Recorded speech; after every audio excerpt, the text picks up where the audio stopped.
fabulous show. Alaska. Hi, Heartbeat Alaska. It's Heartbeat. Alaska. Pull up a chair and enjoy the show. Hear it from Sitka to Barrow. Gather around for Jeannie's show. It's the Aleut, the Indian, and the Eskimo. It's the Aleut, the Indian, and the Eskimo. Welcome one, welcome all. Hello everyone and welcome to Heartbeat Alaska. Native news and Native information. I'm Jeannie Green. Thank you so much for joining us. Today we visit the Athabascan village of Chitina, Alaska, a village whose land claims still remain unsettled. I'll be back with Chitina right after this.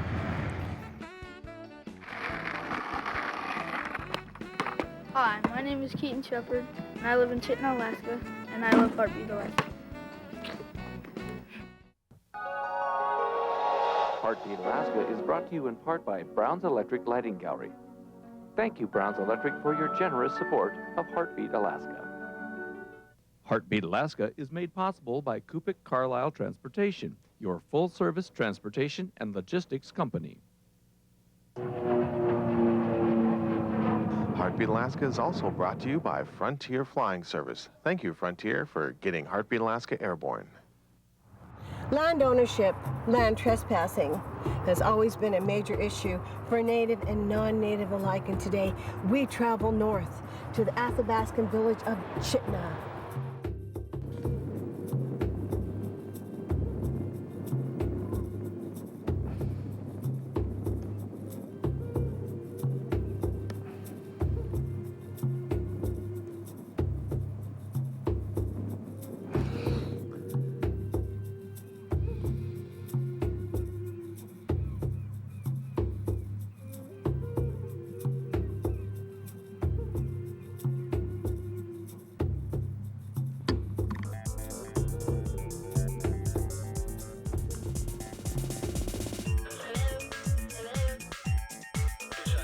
Our people have relied on this fishery for thousands of years.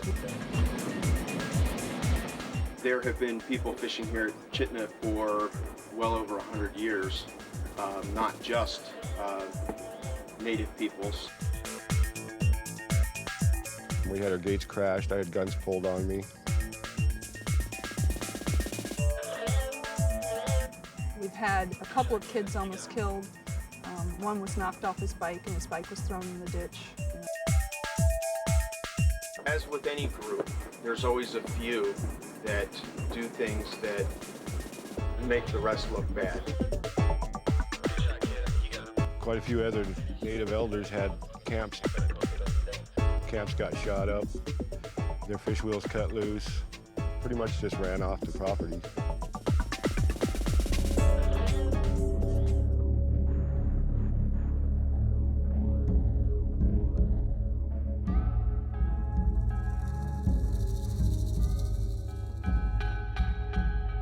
For thousands of years, the Ahtna people lived in the broad valley of the Copper River. The fish, animals, and plants in this valley provided everything they needed.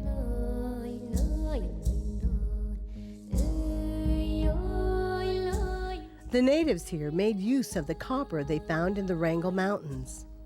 By the early 1900s, word of the huge copper deposits in the area was out, and a railroad was going in. By 1938, over $100 million worth of ore had been extracted. The mine and the railroad were both abandoned when the ore was gone.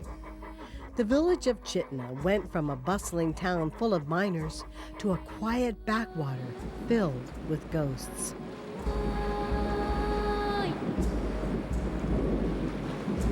In 1959, the federal government quietly transferred the railroad right-of-way to the state to be used as a future highway. I don't know, like I said, what year the railroad came, but that's when it became a road. So that's why I think the ancestors have the right-of-way, because they were here way before the railroad. Could you see that real well, that cabin over there? Meet Billy and Millie Buck. Like many Ahtna people, they have a fish camp on the Copper River near Chitina. Camps like this used to be more common around Chitina, but just about the time the old railroad became a highway, dipnet fishing was beginning to become popular. The same Copper River salmon that fed the Ahtna people for millennia was now becoming famous. Unfortunately, so were some of the best fishing spots. When Kitty Johns and quite a few other native elders had camps down throughout O'Brien and Healy and Escalita camp there. We had different fish wheels up and down that river.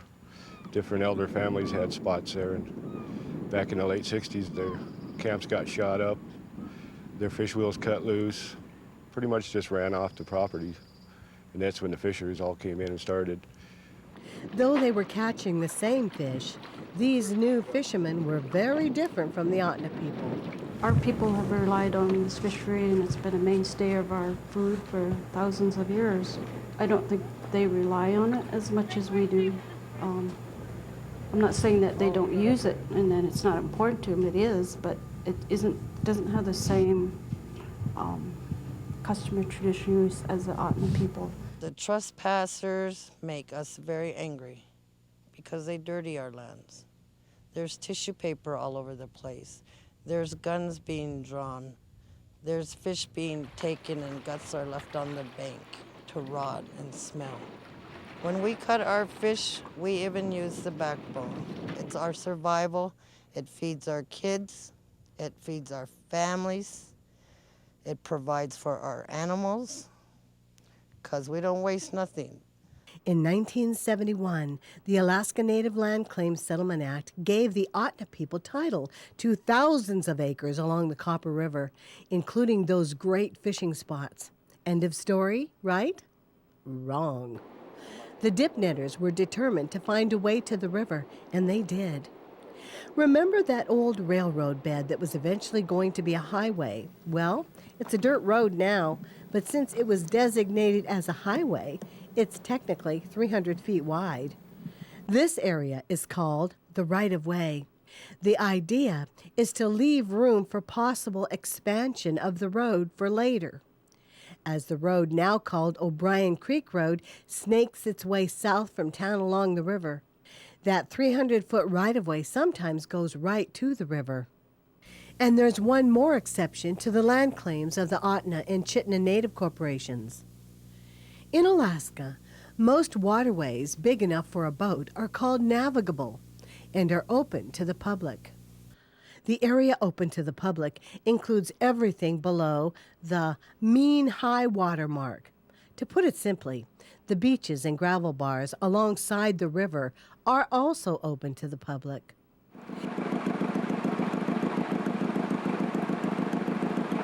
Welcome to O'Brien Creek, one of the most popular spots for dipnetters on the Copper River.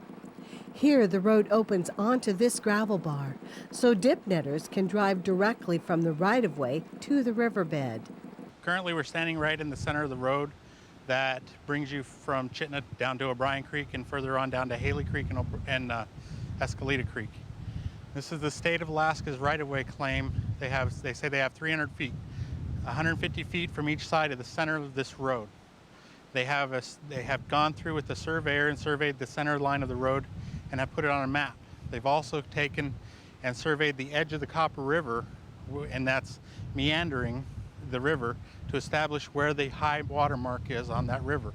And anything uplands of that high water mark is considered private property up to the point of the right-of-way.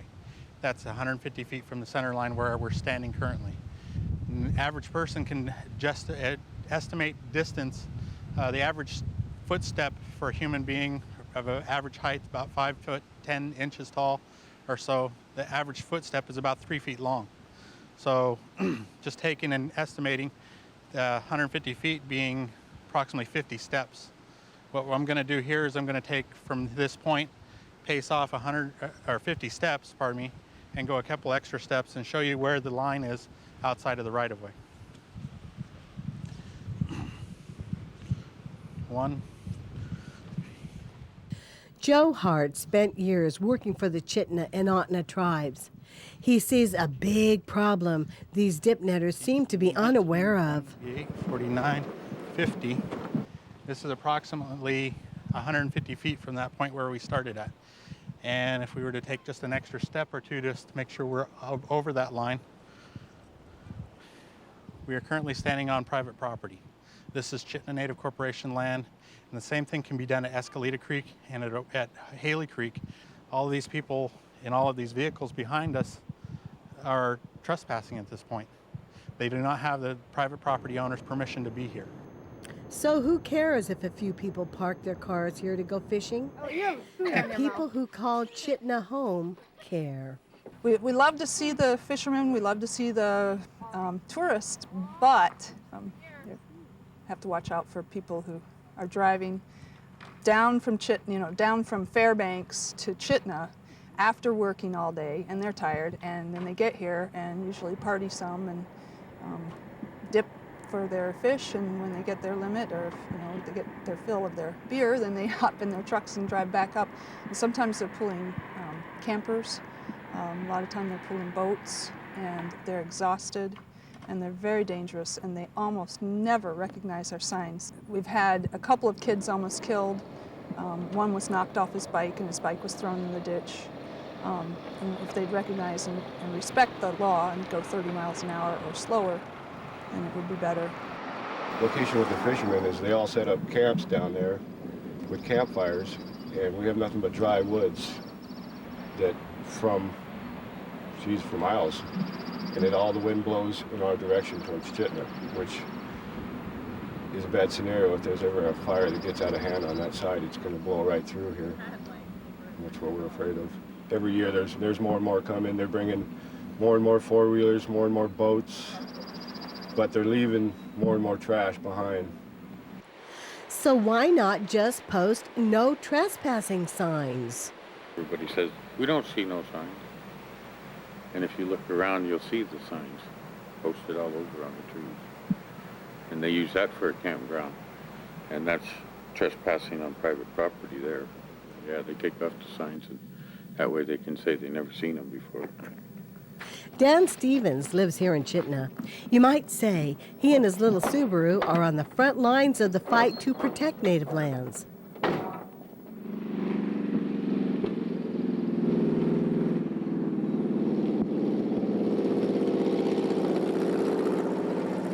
We went with him to meet some of the people who come here every year to dip net for Copper River salmon. We're at O'Brien Creek. Right now we're on high mean water, which means the state owns this part, according to them. Up over in this area down here is where the old Copper River Railroad came across here. But this is our access road that goes down. Oh, man, you might as well go to the Sears Mall and look for a place to park if you get here like on 4th of July or a good weekend or something. You'll be trying to get into a shopping mall. Parking spots. We see people camped in the state's right-of-way, right up against the edge of Chitina land. Things look pretty tame while we're there, and we meet a man who simply calls himself Ace. Okay. Bottom line, we just have a trailer that we got set up to where we can move it quickly with the chutes that go down in the water where they can stand up and clean their fish. They don't have to bend over in the creek. That way it's not... There's been people falling in the river here and drowned trying to clean their fish. Ace brings his fish cleaning trailer here every year. It's parked in an area Chitina Native Corporation says is theirs. Still, Ace sees himself as part of the solution, not part of the problem. Before, every time somebody make a fling or just have leave guts on the rocks or something like that, then the birds would be fighting over it, dragging it all over the place. Well, this would be solid fish heads and fish guts. A lot of times it's mainly from the birds that pick them up and do it, but since we're down here, I don't like the smell of it myself, so we go around in the morning or in the evening when we're not busy or something like that. What stuff they do drag up now which is a lot less than it used to be, because the last 2 years in a row there hadn't been a bear problem down here either, and that was another concern. Oh, I don't make a lot of money at all. I don't make hardly anything. But I try to help out a couple of disabled vets in the past besides myself, and then, like I said, this year I've got one homeless gentleman that did not want to go on welfare or anything like that. He'd rather come down here and maybe clean some fish for some people for tips or something.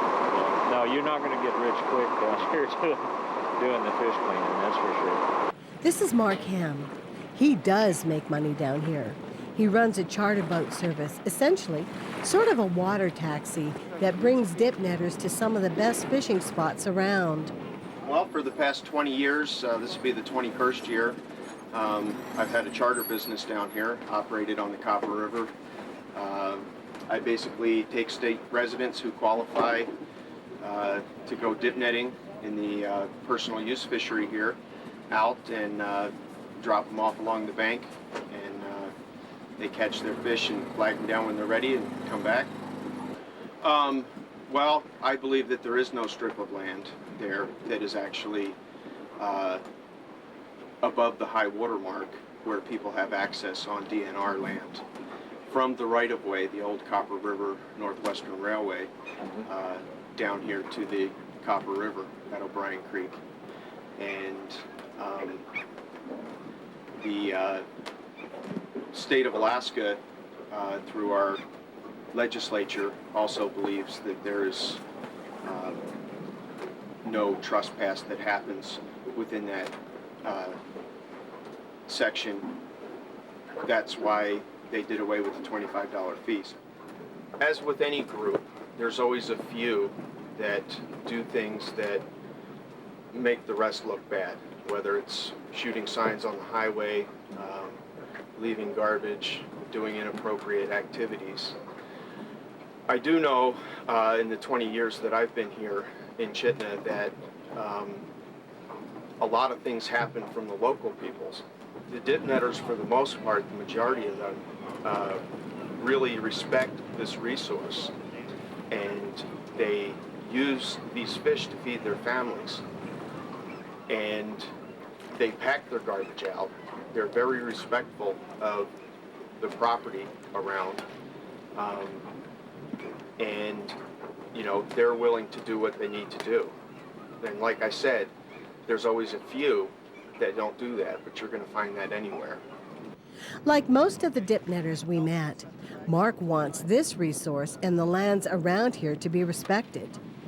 Like the folks in Chitina, he'd like to find a way for dip netters and local subsistence users to get along. There are legitimate concerns on both sides, but I believe that there are ways to work those concerns out, and putting roadblocks up or threatening people is just not an appropriate manner by which to do those things.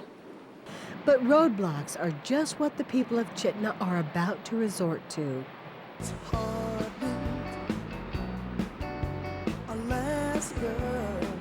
So what would happen if the Chitina Native Corporation simply blocked off their property at O'Brien Creek? When Heartbeat Alaska returns, we'll find out. Vietnam veteran, roughneck, small businessman, family man, governor, independent, effective leader. Tony Knowles. In Washington, he'll work to create jobs, reach across party lines to promote oil and gas development, make prescription drugs and health care more affordable, even standing up to his own party to protect Alaska jobs. Putting Alaska first. Tony Knowles. I'm Tony Knowles, and I approve this message to Alaskans. Flying in Alaska? Fly Frontier, the official airline of Heartbeat Alaska. Frontier is expanding again. They've added new routes to Nome, Kotzebue, and the surrounding villages. As you can see, Frontier is now really covering Alaska. So the next time you fly, try Frontier.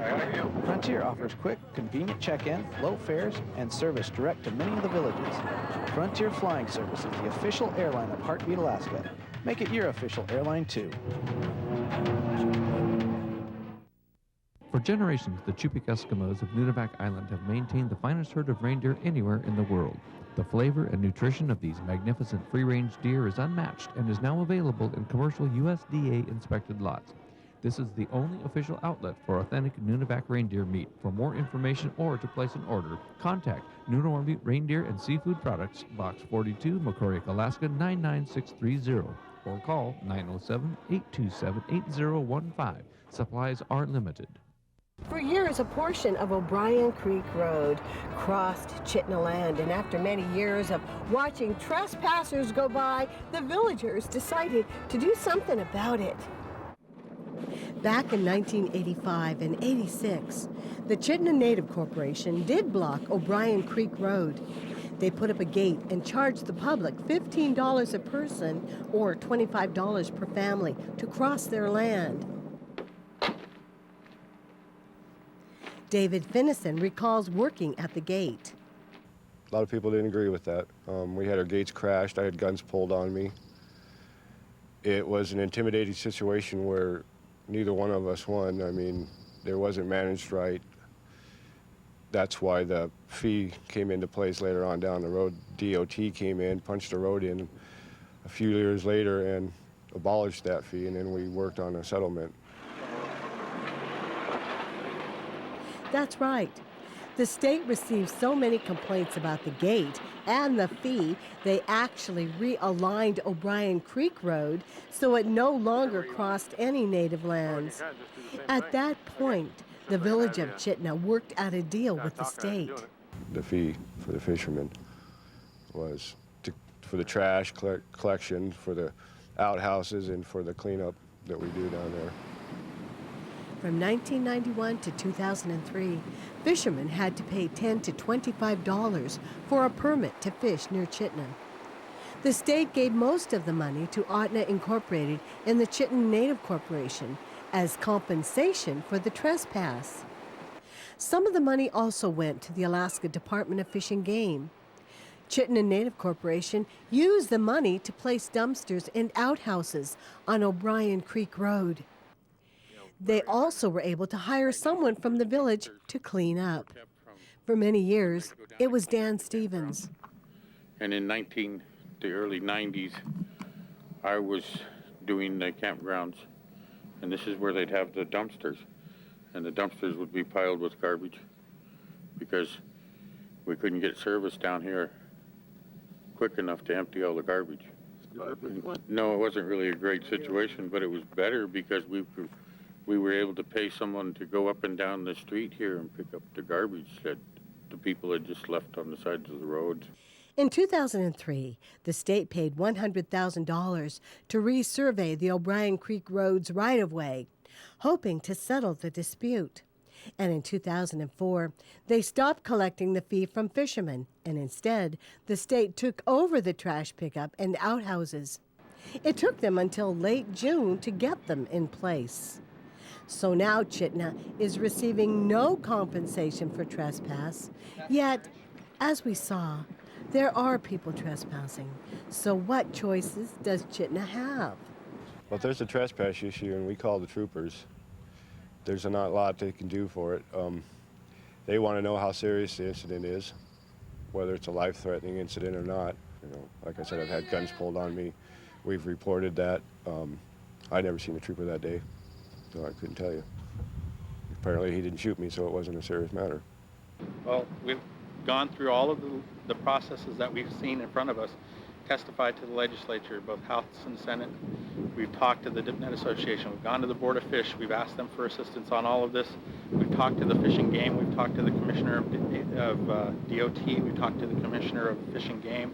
And everyone that's involved, we've talked to them on several occasions. When we put up the barricade and we blocked public access by vehicle down here and by foot, they're going to start a floodgate of complaints over why can't I go down to O'Brien Creek and do the dip netting that I'm used to? Why is that? And then they're going to have to be educated.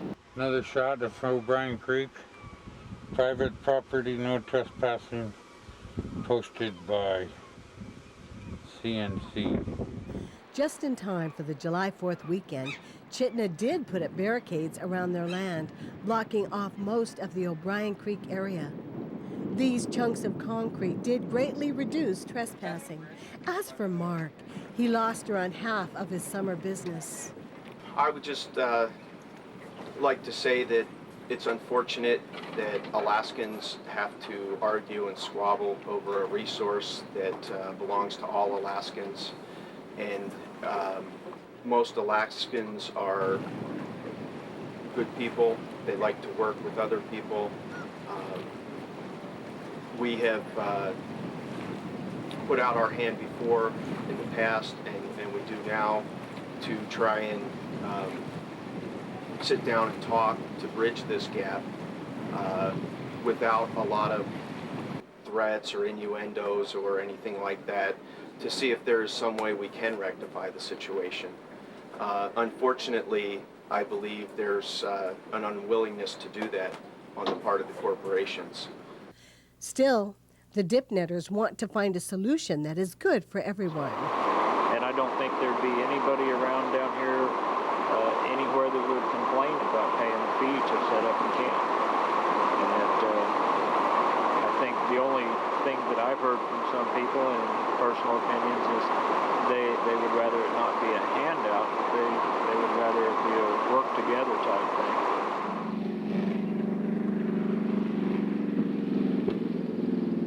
Remember Dan Stevens and his trusty Subaru? He worked very hard to create this. When the Chitina Native Corporation decided to open an RV park, Dan Stevens got out his tools and went to work. Our water for now. And these are the first customers. Dan is hoping that this will relieve some of the crowding around O'Brien Creek and other areas. But it's also much more. This little patch of land could mark a shift in the way Chitina deals with the influx of thousands of fishermen each summer. Folks around here will watch this place carefully to see if the Dipnet fishery could be a boost to Chitina's economy instead of a strain. Hello, I'm Dan Stevens from Chitina, Alaska. Heartbeat Alaska will return. Vietnam veteran, roughneck, small businessman, family man, governor, independent, effective leader. Tony Knowles. In Washington, he'll work to create jobs, reach across party lines to promote oil and gas development, make prescription drugs and healthcare more affordable, even standing up to his own party to protect Alaska jobs. Putting Alaska first. Tony Knowles. I'm Tony Knowles, and I approve this message to Alaskans. This winter, the village of Chitina, the Dipnetters Association, and the state of Alaska are going to sit down at the same table, and it'll be the first time that all three have sat down at the same table to debate this problem, and we certainly hope they find a solution. I'd like to remind you to vote, no matter what village you live in, even if you're in Anchorage, wherever. Your vote counts. Stand up and count. Even if you don't vote, that's like voting. So please make a stand and let's vote in this next election. For everyone here, I'm Jeannie Green. God bless every single one of you, and join me next week as we travel again to remote villages in Alaska.